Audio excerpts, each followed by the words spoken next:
नमस्कार मु संदीप मिश्र vastu expert ATR news रो वास्तु ज्ञान प्रोग्राम को आपण को स्वागत करुच्ची।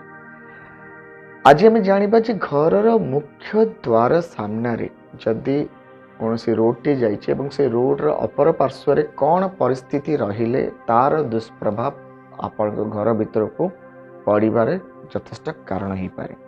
से विषय जानिबा पूर्व आपण एटीआर न्यूज रो फेसबुक पेज एवं यूट्यूब चैनल को लाइक एवं सब्सक्राइब करंतु।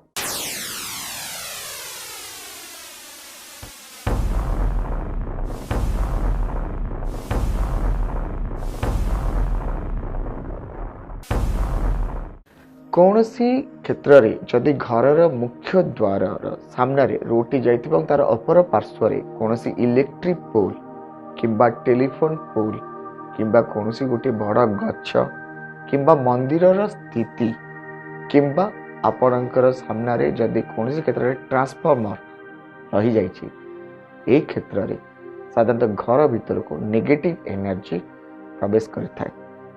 जदि द्वार सामने अन्य घर जदि कौन क्षेत्र में नाल किंबा पाइखानार पाइप किंबा कौन घर धार भी देखा जाउची किंबा गोटे गली आपणकर द्वार सामने सरी जाउची से क्षेत्र में भी आपण घर भीतर को नकारात्मक ऊर्जा शक्ति घर भीतर प्रवेश करें। यह क्षेत्र में घर रोथुवा व्यक्ति विशेष क्षेत्र में स्वास्थ्य हानि आर्थिक उत्पीड़ना एवं संपर्क द्रुत अवनति देखा जाए। तेणु चेष्टा करेंगे आपण एभली क्षेत्र में जदि द्वार टी थाए द्वार को स्थानांतरित करने। जदि द्वार स्थानांतरित करने आपण पाखे पॉसिबल न थाए ताले द्वार ऊपर गोटे बागुआ दर्पण किंबा प्रोटेक्ट आउटसाइड आपण जदि लगे दौरान तार दुष्प्रभाव आपण घर मुख्य द्वार को आपण बचई पारे।